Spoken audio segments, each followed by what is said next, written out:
Today we're checking out Chandra Sparkhunter fresh out of Aetherdrift. Let's see how good she might be, what kind of a deck she might make, and what signature spell might pair best with her. For 3 and a red, she starts at 4 loyalty. At the beginning of combat on your turn, choose up to 1 target vehicle you control. Until end of turn, it becomes an artifact creature and gains haste. +2, you may sacrifice an artifact or discard a card. If you do, draw a card. 0, create a 3/2 colorless vehicle artifact token with crew 1. -7, you get an emblem with whenever an artifact you control enters. This emblem deals 3 damage to any target. This Chandra makes a brand new style of deck for the format. This is the first Planeswalker that cares about vehicles. Although to be fair, I don't think this deck has to be built just jam-packed with vehicles. We could put a few vehicles in the deck and kind of just rely on that 0 to get a vehicle out for her static ability to use. I doubt that's what people will do though. I think they're going to put some pretty sweet vehicles in this deck.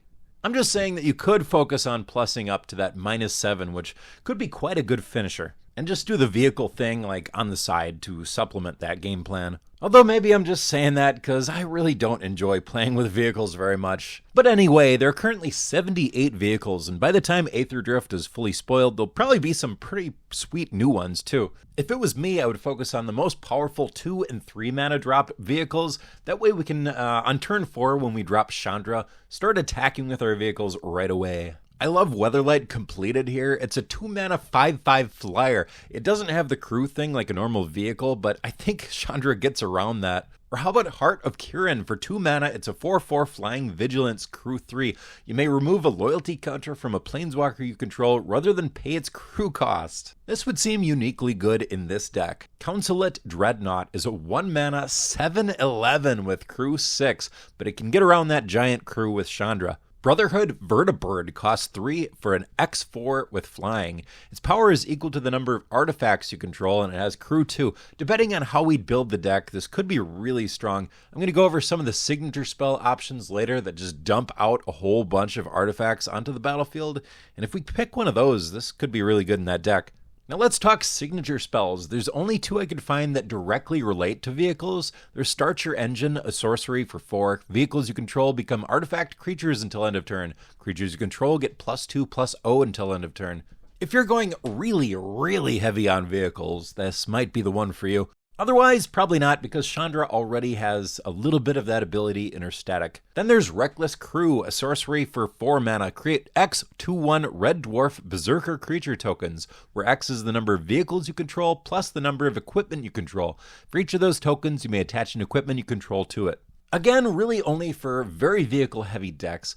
We could pick a signature spell that attempts to search out a specific vehicle with Gamble or Reckless Handling. Or we could try to cheat out an incredible artifact using Chandra's plus ability to discard an artifact and use Trash for Treasure or Scrap Mastery to reanimate it. Chandra's Triumph is a generically good flavor option. For 2 mana, it deals 3 damage to target creature or player an opponent controls, but it deals 5 damage to that permanent instead if you control a Chandra Planeswalker, which we will.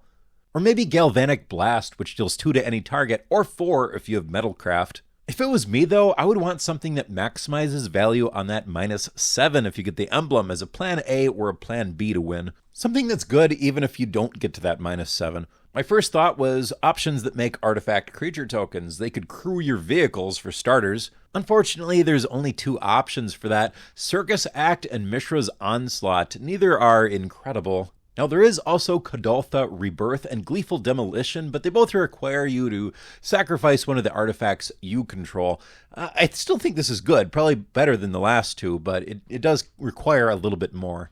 If not artifact creatures, the next best is treasure tokens, and we actually have a lot of options here, a lot more than I expected. Megaton's Fate either destroys target artifacts and creates 4 treasure tokens, or deals 8 damage to each creature. And I think a board wipe in the command zone might come in handy sometimes if you don't need those treasures. Visions of Ruin for 4. Each opponent sacks an artifact. For each artifact sacked this way, you create a treasure token.